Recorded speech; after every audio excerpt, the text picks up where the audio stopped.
going to jump over to this one here, just a big blank document that we have. And I'm just going to use my type tool, create a new text frame. And I'm going to use our keyboard shortcut that we came up with yesterday to fill with placeholder text, just our F2 keyboard shortcut. If you don't have one, it's up under the type menu, down at the bottom, fill with placeholder text. But we used a keyboard shortcut to add that, so we don't have to use the menu anymore. And the first thing I want to talk about are some of the special characters that we have in InDesign. And one of them is called invisibles. So if you do Command-Option-I or Control-Alt-I on a PC, it should bring it up, and it didn't. Let's actually come over here then. We're going to come over here to Edit, and View, and we're going to show our invisibles. So we're going to go into Extras, and we're going to come in here, and it's totally missing as well. I'm going to figure out where this is. This is one of those things where I have the keyboard shortcut, and then, I can't find it when I actually need it. I'm going to come down to Type, under Hide and Show Hidden Characters. They're actually already on. They did turn on with my keyboard shortcut, I apologize. So Command-Option-I, as I said, or Control-Shift-I did actually turn them on and off, but we couldn't actually see it. And I'm going to zoom in, because it's really hard to see these. What I'm looking for are these invisibles, these little blue characters. So that just shows me that there's a space there. So I'm going to zoom back out a little bit so I can zoom around, and we're going to actually look at a paragraph return. I'm going to do what I told you not to do yesterday, those extra hard returns. I did those, but I actually wanted to show you what the invisibles look like when I do that. So what the point of those are, just to show me the formatting that's there. This is really handy if you're, for instance, looking for something, you're trying to figure out why this space looks too big, and you realize there's two dots there, there's two spaces there, because somebody got a little crazy with their space bar and added those in. So those are what your hidden characters are. The hidden characters are just showing you all the formatting that's in there. This is also really helpful if someone has decided instead to do a hard return and done what we call a soft return. By hitting Shift Return, it makes it look like a new paragraph, but it isn't a new paragraph. And we can tell that by this particular symbol that's here. And so what that might tell me is, I'm looking at it going, why is this paragraph not working? There should be a space after this paragraph. Remember yesterday we put in extra space before, after a paragraph. Well, I'm looking at it and thinking, why isn't there that extra space? And that's because it's not actually a new paragraph. So that's something to keep in mind. So I turn on invisibles when I'm trying to kind of be a detective and figure out what is different in here. And it's usually because I've brought in somebody else's text. It's not usually my own text that I've done that with. All right, so I'm going to actually delete that and hit a hard return so I can see that again. So those are the invisibles that are there. So again, I turn those on and off as needed. And as we discovered this morning, it's under the Type menu, Hide Hidden Characters. One of those things that you forget where it lives when you know the keyboard shortcut. And when it doesn't work, throws you off a little bit. The other one are glyphs. So glyphs are just a fancy way of saying a character that's in a font. And I talked yesterday about the different types of fonts, true type fonts and open type fonts. One of the things that is so great about open type fonts, and there's a lot of them, I talked about compatibility between Mac and PC being the exact same font. The other thing is that they can contain huge numbers of glyphs. In fact, an open type font can contain 65,000 glyphs in it if you want to. That's a really big font. I don't know if any font actually has that many, but what glyphs are, all the special characters, all the regular characters, letters, numbers, punctuation, all that, and then all those funky characters that you just don't even know what they're for, and some of them might be little symbols, things like that. So what I want to do is open up the Glyphs panel. So I'm going to go up under the Window menu, which is where most of our panels live, and I'm going to come down to Type and Tables and choose Glyphs. And I'm going to get the Glyphs panel for the current font that I'm in. So if I come down here and look, I have Trebuchet showing. That's the font that we're actually working in. So it automatically opens up the font for, or the Glyphs panel for that particular font. But what I'm going to do is I'm going to select this text, and I'm going to change it to something else. I want to change it to something that I know has more glyphs available. So let's do Adobe Caslon Pro. A lot of the Pro fonts, or the Pro fonts, are actually loaded by Adobe, and those are open type fonts. And they come with InDesign. That's why you suddenly have all these Pro fonts that are here, because you installed InDesign. But I put that in there because I know that there's a lot of glyphs in this particular font. So I can come over here to the Glyphs panel and choose which glyph sets I'm showing. Right now I'm showing the entire font. But if I look, there's all these individual sets that are here. Let's look and see what math symbols are included with this font. There's a few, there's not a lot, but it's a nice way to find it instead of scrolling through the entire font. So if I have the entire font turned on, I have to scroll through all these fonts to find what I'm looking for. That's actually quite a few. Maybe I know, for instance, I want to look for currency symbols only. So I can do that, and I can see all the different currency symbols that are available. And if you notice, I've got 2 of each. I've got 2 cents, I've got 2 euros. So what that is are just the different formats that are there. Some of them are called old style. If you're familiar with old style numerals at all, they're smaller and usually set just below the baseline a little bit. And so these are different variations of the same symbol, depending what font you're using for everything else. But let's grab one here. Let's just grab let's just go with symbols and see what we have available. Here's our trademark symbol. That's kind of handy. And there is a keyboard shortcut for trademark symbol, but some of them don't have keyboard shortcuts, or maybe we can't remember them. So if I wanted to put a trademark symbol right here after the word spirit, I would just come over here to where I find it in the Glyphs panel and double click it, and it automatically puts it in there. The nice thing is, it is super scripted, and it's smaller and higher off the baseline, but the next thing that I type won't be. So we'll just type something else. You notice it goes right back to normal. We just inserted that glyph. It doesn't affect all the fonts that are after that. So I can do that with any symbols that I like. I do that a lot of times when I'm doing prices. Let's come over here and we'll make another text frame, and that will be Adobe Caslon Pro as well. And I can just say, okay, I'm ready to do pricing. Let's go ahead and put currency on there. And obviously I know what the $sign is. I can probably handle that. So I'm just going to put a $sign here, and we'll put that it's $2. And then we need to decide what else we have. We have the pound symbol. Let's do that. And then so it's let's make it 3 pounds. All right, and we'll do some euro conversions. This is like my maps yesterday. Don't actually use this for currency conversions because I'm making all of this up. And we can put that in there as well. So what I can do though, once I've done that, you notice they all appear up here in the symbol set up here. The $sign doesn't because I actually just typed it in. But I can see ones that I've used recently. This is nice because as I go back and I need to put the pound symbol again, I can have the whole font turned on. I don't have to actually scroll down to find it. I can just double click it from my recently used set. The other thing that you can do is create glyph sets, and that's really nice. And they're going to be based on the font that you used, of course. So keep in mind if I suddenly start typing in Trebuchet and I'm using these fonts that I just used, it's going to be putting in the version of the Adobe Caslon Pro one instead. But I can't keep sets. I can add a new set. So let's go ahead and do a new glyph set, and we'll call this one currency. And I can start adding the sets to them. So if I have this here, I can choose this, and then I can add that symbol to the set. So let's add to the glyph set currency. And I can also, oops, we already did that one. Let's do the euro. We can add that to the glyph set as well. Oh, it already exists in that one. Maybe we hadn't added that one. Let's add that to the glyph set. All right, that's all in there as well. So let's go ahead and view that set. Let's view our set here. Why won't this one go in there? We want to add that to the set. It said it was already there, but it wasn't there. Let's add that to our sets. Not going to add that there either. All right, we're doing good today. I like it. Let's add this, add it to the set. All right, we're not going to even bother with that today. Why is that not working? It doesn't want to add it at all. Let's add a new set and see what happens. Let's just call it glyph set 1 and see what happens. And see if we can add that. It does not want to add that at all. That's excellent. Well, we will see what's going on with that later. But that's how you make glyph sets when it's working. We've got the euro in there, so we're good. We're doing good on that. I don't know why it's not adding that in there at all. So anyway, I put currency sets or whatever sets I'm working on together, so I don't have to find them. I would probably do the same thing if I was using the same 3 Greek sets in there instead of trying to find everything in here. Like for instance, numbers, there's a lot of different numbers. And if I want to remember which version of the 8 I used, or I want to make sure I use the same version of the 3, I would do the same thing and create a glyph set for that and put those particular items in there.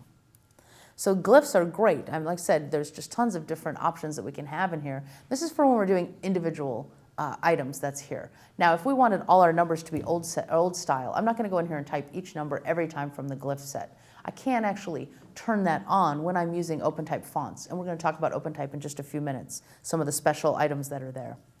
Let's go back into our other page of type that we have here and just put an extra couple returns. So I keep doing what I tell you not to do, but we're going to do it anyway. I can do this. All right, so I'm going to show some other special characters that are there. One of them being white space, and I know that doesn't sound very exciting. Just put some white space in there, but there's different types of white space that we have. I'm going to close my Glyphs panel. So in a case of something like a dash, yesterday we had this problem we were hyphenating. That sees that as a hyphen. That should probably be an M dash, right? So we want to do that, but we might want to put some space before or after it. I'm not going to get into the whole debate of whether or not there should be space before or after it. We're not supposed to use that in the US here, and some people use it, and I like a little breathing room, maybe just a teeny tiny little bit of space. But I'm just going to go ahead and put in an M dash in here. Sure I am. And I just used my keyboard shortcut for that. I did Option dash or Alt dash on a PC. But I might want to put a little bit of space, a little bit of breathing room between my dashes in here. And actually, I think I only did an N space, and I apologize for that. Let's do Shift Option. There we go. That's a nice big M dash right there. But I want to put a little bit of space, a thin space or a hair space, right? So I can do that under the Type menu, Insert White Space. I have a ton of different types of white space in InDesign. It's a lot of space to choose from. I don't know anybody that actually uses most of these. I just use those for demo so you can see the difference in the invisibles if you want. But in this case, let's just put a teeny tiny, let's put a hair space. So it's just going to give me a little bit of breathing room, but there is actually a space there. And if I turned on my invisibles again, I can see that it's a certain kind of space that's here. Right, so I can look at that and see that's what the hair space looks like. Do the same thing over here, and I'm going to insert some white space, and we're going to use the hair space again. All right, so now I might not actually know which space that is, but I can tell that it's not a regular space. And that's kind of handy too. If people have done something maybe here instead of the hair space, they went and did the thin space. And I get this a lot, where one's a hair space and one's a thin space, and you're wondering why it just doesn't look right. Then you think it's the kerning, and you're trying to tighten up the kerning or the tracking, and it's not it. It's that there's two different kinds of spaces. So while I don't know the difference between those two on the invisibles, I can see that they're different, and I would need to fix that. So I'm going to go back to the white space. I'm going to go ahead and make that just a thin hair space. And zoom back out on that. All right, so the white space, like I said, not super, super exciting, but it's something that you need to use all the time. Just kind of give it a little bit of breathing room that's in there. Some of the other special characters that are in there, up under the Type menu, Insert Special Character. We've got things like quotation marks. Obviously, doing a quote mark's pretty easy, but we still have them in here if we want to do the straight ones, if we don't want the smart quotes. Right, we want to use that as hash marks. I also have hyphens and dashes if I can't remember my keyboard shortcuts for those dashes. And I can do things like put in specific characters that are there. The bullet symbol, copyright, ellipsis. Now there's keyboard shortcuts for all these, but again, that's one of those things that if you can't remember the keyboard shortcut, it's nice to know they're right there in the menu as well. We've got some other spaces down here as well. Right, so those are the kind of the special characters, the special hidden characters that are there in Type. And depending on your keyboard and the language that you have chosen, they're going to be in different places. The keyboard shortcuts or shortcuts are going to be different, obviously, as well. I'm going to open up another file here. We're going to do some text wrapping. So there was a little question about that yesterday, about wrapping text around when you have an inline graphic. And I said that the best way to do it is just to do the regular text wrap. And so what I want to do is I'm just going to put some text in this field. And I have a text frame already. And I'm going to show you how to place some text inside a frame. We're going to talk about placing and linking text in just a little while. But if I want to bring text into a particular document, we talked about this with templates where we bring it down where we just have the shell and just the frame is sitting here. So this might be a template where I say, great, I've got this frame ready to go. And if I look at this frame, I'm going to pull this off a little bit.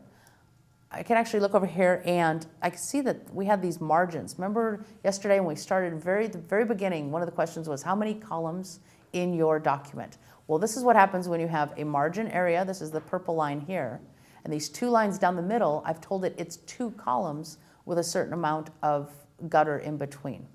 So what I want to do is look at this text frame. I also would like it to mimic the same exact layout. Just because I have the margins set up doesn't mean that the text frame automatically has those margins.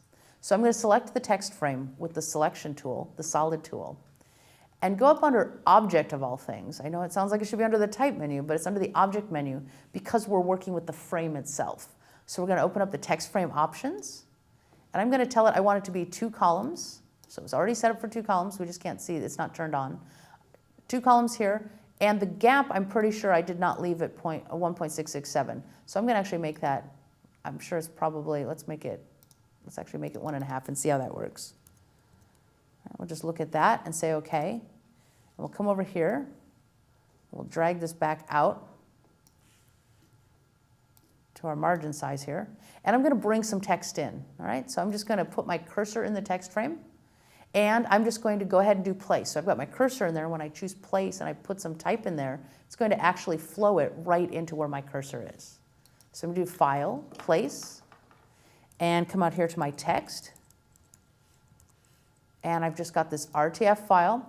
And when I bring in text, I want to bring in my import options. And we'll go over one of the options right now. We'll do a little bit more when we bring in some more text from Word. This is just a plain RTF file. Everything up here is checked by default. I'm going to use the typographer's quotes, the endnotes, footnotes. I don't have any of that in this file, but I leave those on in case they are there. And I want to remove styles and formatting from text and tables. And after we talk about text for a while, this will make a lot, or after we talk about styles, it'll make more sense. But I just want to strip out any styling. In case that person put any styles in, we're just going to strip them out because we're going to do all our formatting once it's in InDesign. So I'll just say OK, and it brings it in right there. It just goes ahead and brings that in. All right, so I'm just going to select all that text, and I'm going to just make a couple adjustments so you can see that my margin is way too wide, so it didn't come to the margin that's in that text. So I want to go back to that text frame options under the object menu, and I want to turn my preview on so I can see what's happening. And I'm just going to bring this down until it looks a little closer. Why is that not working? Let's come in here. Oh, I want a fixed number of columns. Good, 2 columns. Oh, here's my gutter. That's what I was doing wrong. This is the width. That's not what I want. I want the gutter to be a little bit bigger or a little bit smaller. Move that around. And let's actually line this up, snap that into place a little better. There we go, and that looks pretty good. And it's pretty big type. Let's actually just make that a little bit smaller. Let's make that like 7-point type. All right, that looks pretty good. And now what I want to do is I want to put a picture in there, and I want the text to wrap around that picture. And I kind of cheated. You can see these guides that are here. So I've got kind of a square sitting here. That's where I want my picture to go. So the reason I have that is so that I have the guides already ready. I can put a picture in there, and it's exactly where I need it to be. So I'm going to do File, and we're going to choose Place. We're going to place an image in there. And I'm going to turn off my options. And I'm just going to click and drag to the size of that particular, those guides. So I held down my Shift key because it's not exactly the same size. And I might want to make my image a little bit bigger here just to fit. All right, so that looks good, except that my text is sitting smack dab behind that photo. I want it to actually wrap around. So what I need to do is I need to assign text wrap, but I assign the text wrap to the image or the item that is having text wrapped around it. All right, so in this case, I'm going to click on this image frame that's here. Let's actually pull this down so it's right where I want it. I'm going to grab that image frame, and I'm going to go over to the text wrap panel. And if it's not open, it's under the window menu, under text wrap. I'm going to open that up. I'm going to pull this up so it's a little easier to see. And I have a couple different options for how the text is going to wrap. I can either wrap it around the, or have no text wrap at all, or I can wrap it around the bounding box. Or the next one is to wrap around the object shape. Now in this case, it's the same thing because I have a square image sitting on my square frame. But those tomatoes that we had yesterday, I could wrap it around the tomatoes themselves instead. Now I would need to have the clipping path, so the clipping path knows where the edge of the objects is, or one of the Photoshop paths that were in there, it would have to be something like that. So that's another use for clipping path, is to wrap around that. The other way it would work is if we had transparency already built into an object. So say in Photoshop, we have no background. It's the tomatoes sitting on no background. We bring that into InDesign, and that transparency is still there. And then the text can actually wrap around the object itself. So I'm going to just choose bounding box, because that's all I have. And it wrapped around, but it's really tight. It's sitting right against everything that's there. So what I need to do is go into these options and tell it how much space on the top, bottom, left, and right to push that text away. And I can do it keeping all measurements the same, which works for a while. I tend to do a little bit, but as you notice, it looks like a lot more space on the bottom and the top as well. And I'm actually going to grab this picture and just move it down some, so it's a little bit more in there. Right, so it looks all right, but it looks like there's a lot more space on the bottom. And the problem for that is that we have leading. We have how much leading each line space takes up. So it's not going to let it come over halfway or run underneath. It's going to keep the same amount of leading. So as I move that picture, I might get a better layout, might look a little bit better, or I can take the top and bottom, turn this off so it's not the same measurements, and give it a little bit less run around on the top and the bottom. So that can tighten it up a little bit. And it's not perfect. We're going to see some weird spacing, especially if we don't have the same leading throughout, or if we did that thing where we had a little bit of extra space before this particular paragraph. So I put my cursor where it says hypothermia, and that's actually a title, so we might have had a bigger font there if we were doing it that way. Let's say I have a little bit of space before that paragraph.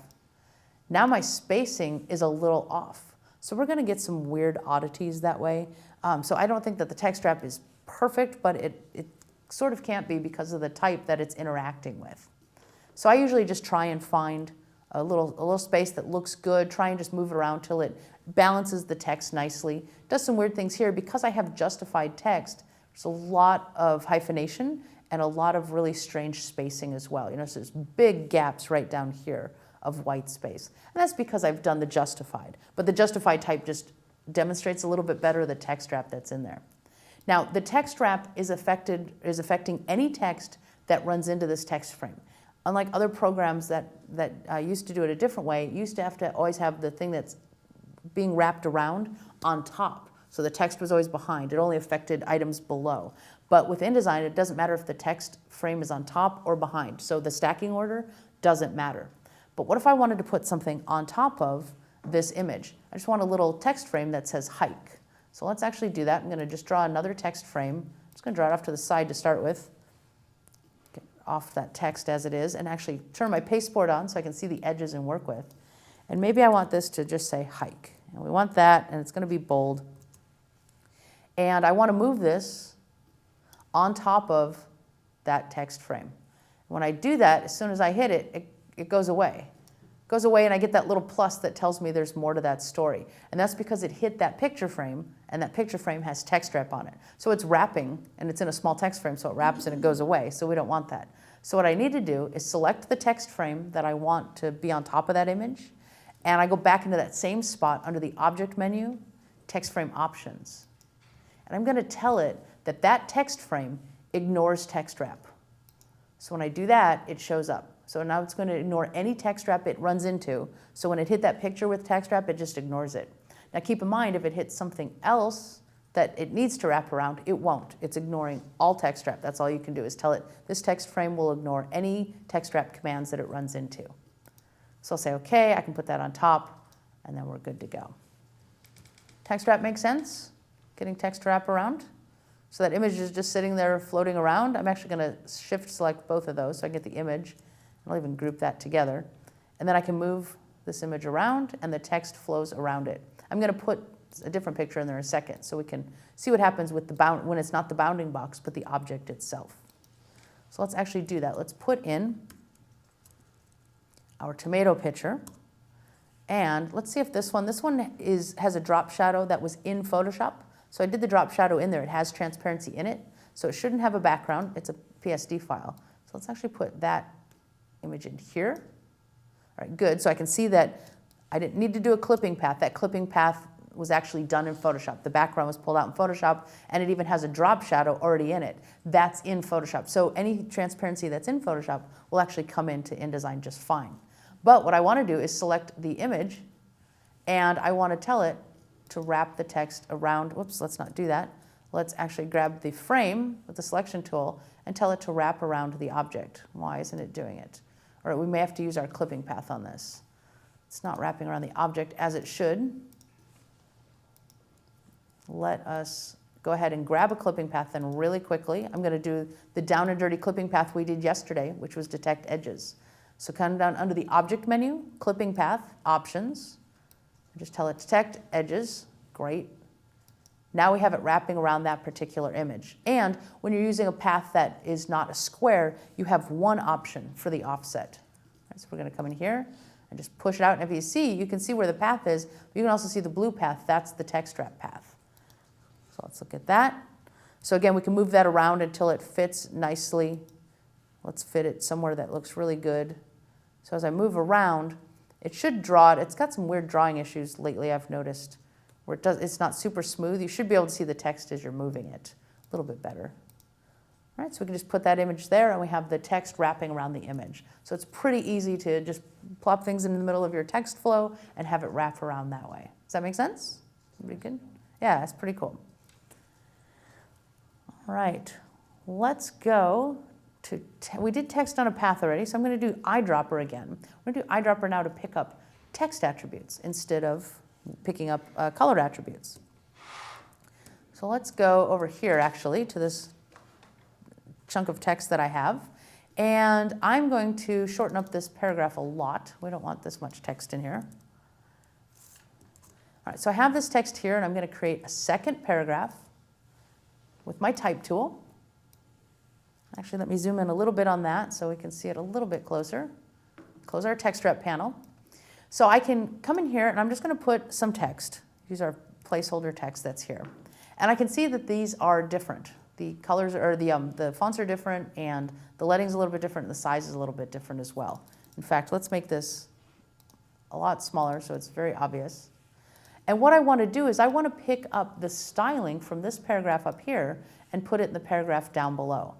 In fact, I'm going to do one more thing with the upper paragraph. I'm going to justify it. I'm going to do Shift-Command-J to justify. And I want the bottom paragraph to look exactly like the top paragraph. There's a couple different ways I can do that. I can select the paragraph I want to affect and then go pick up the information with the eyedropper tool. Or I can pick the information up from the eyedropper tool and then go drop it in all the places I'd like to format.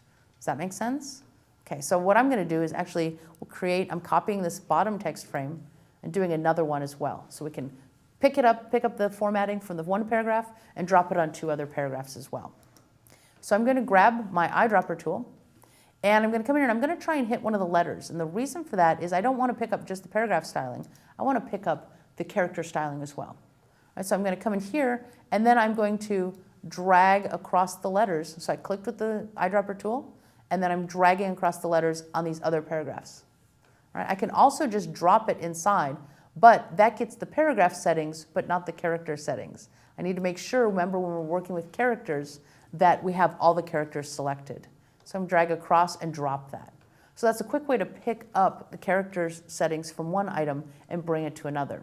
I could just do, like I say, just the paragraph. Let me look at what we can do with the eyedropper tool as well. I'm going to double click on the eyedropper tool, and I can tell it which characteristics I want it to pick up. Maybe I didn't want it to pick up absolutely everything. Maybe I just want it to assign the font, make sure the font was the same, but not all the other styling that I had in that particular paragraph. So by double clicking on the eyedropper tool, I get the options. And underneath each of these are all the different options that are available that this may or may not be picking up. So in this case, maybe I just wanted it to be the font. I can deselect everything and then suddenly say, okay, I just wanted actually the font. That's the only thing. So if I deselect everything and then come in here and just select the font, then that's the only thing the eyedropper tool will pick up and apply. Does that make sense? All right, now I probably won't do this very often. What I would do with this is probably create a style, because what I don't want to do is come back and say, oh, actually now I want this first paragraph, we're going to change that to something else. We're going to change it to Minion Pro. Well, all these other ones are not going to automatically change to Minion Pro. I would have to go manually do all that again. So I'm going to use something like a style. But I do use that every once in a while when I just want to quickly pick up something and apply something. So for instance, if I go back to my eyedropper tool, I close everything up because the easiest way to uncheck everything, this is a great place to have an uncheck all box, but it doesn't have one. But if you uncheck the big boxes here, everything below it becomes unchecked. But the only thing I was going to do on character setting, I thought I would do color. Let's just do color. It's the only thing it's going to pick up. And let's just go ahead and make all this text, we'll make this a different color. So let's just come in here and make that. And you notice I put the stroke, I made the stroke red, and the fill is solid black. I told you I do that all the time. That's pretty ugly. We don't want to do that. Let's undo that. Make sure that we have the fill set up for the color that I'm assigning. And also I want to make sure that when I'm doing that, that I'm working with the text, the fill of the text. And let's make that a new color. Let's make that red. And then what I want to do is I want to use my eyedropper, which is only picking up the color. And I can just drag across and click one of those letters that are there. And then I can just double click on a word. And let's zoom in on that so we can actually see that. So as I double click, it's going to apply that red coloring that we had. Right, so I can just double click on that, double click, And actually, I think I am still doing the stroke that's on there instead of the fill. But I can double click and just highlight those words really quickly in red. And that's handy, except that, again, it's not a style. And if something changes, it doesn't automatically update. It's sort of a one-time thing. We're picking it up, dropping it, and then we're forgetting about it. There's no link between the two at all. So if I suddenly decide I don't want it to be the red, I want it to be green, there's no way to easily update that. That's what a style would be used for. But the eyedropper tool is really a quick way to just style things and have them match some other style that's on the page. If we want to work with the case, we want to make something, uppercase, lowercase, something like that, all that stuff lives in either a keyboard shortcut or in the character panel. So I'm going to go over to the character panel. Again, if it's not open, it's under Window, down under Type and Tables. Unless you have an older version, they keep moving the panels. I like to play Where Did Adobe Move My Panels, because they're always in a new place in every new version. And Type and Tables is one of those. Sometimes text wrap lives in Type and Tables because it has to do with text. Sometimes it doesn't. And then also in CS6, they moved all the styles, even character and paragraph styles, which are text-based, into the Styles submenu. So if you can't find something, kind of look under all those little submenus that are there. All right, so we're going to come into the character panel, and we're going to look at the character panel menu. And in here, we have things like case, superscript, subscript, small caps, all caps.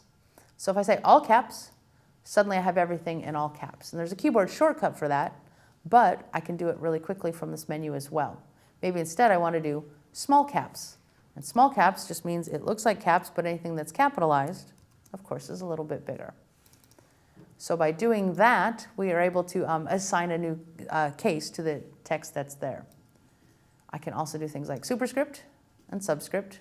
So I told you that's one of the things that if we did that H2O sample yesterday, this is probably what we would have done instead, is done subscript instead of just moving it off the baseline. But that's what it's doing. But the nice thing is it doesn't show as it being off the baseline. Because if you manually move it off the baseline, then you decide you need to move all the text in some way off the baseline, that one's always going to be off by that amount. So by using superscript, it's taking the percentage of the font, it's already making it smaller, and moving it off the baseline, but in relation to the actual font size that we have. So that's why using that is better than manually doing it. It's not as bad as skewing it and doing that false italic, but it's still not great. So I'm going to turn off the small caps and turn off the superscript. So it just goes back to normal. All right, so there are some other things hidden over here as well. So case is one of those.